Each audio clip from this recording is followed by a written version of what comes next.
روتين يومي بدك تاخذ اولاد على حديقة، لأنه ما في اولاد يلعب معهم. كل يوم يفيقوا الصبح، الروضة مالتهم راح يبلش 2/6. فيقوا الصبح بقول أخذنا على حديقة. إن شاء الله 2/6 نخلص منهم، راح يروحوا على الروضة ويلعبوا هنيك.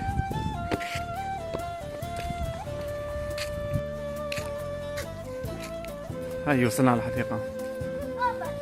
ذاكري بابا ضحكت عليه وانا قلت له مو مفتوح، ما كان جاي على بالي، بس بعدين بكو جبرت اجيت قلت له ما أنا مفتوحة حديقة. بعدين بكو كثير جبتهم، قلت له يوم مسكر حديقة. دنيا شرب كثير وعمول بدنا نروح على الحديقة. قلت له نروح على السريات، قال لا. قلت له مسكر، قال لا. عارفه تصورتكم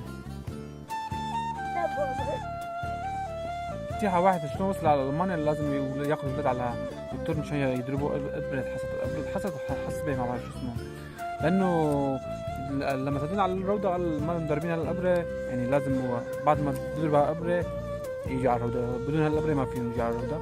لبين ما سجلنا على الدكتور، والدكتور أعطانا موعد بعد 3 شهور، ما بعرف شو يعني. بعد 3 شهور أعطانا موعد لبين ما ندربنا إبرة. أخيرا هلا خلصوا إبرة مالتهم، يعني شهر 2/6 بده يفوتوا شو اسمه 2/6 بده يفوتوا بالروضة. صار له 6 شهور يعني هلكونا، لأنه ما في أولاد يلعب معهم.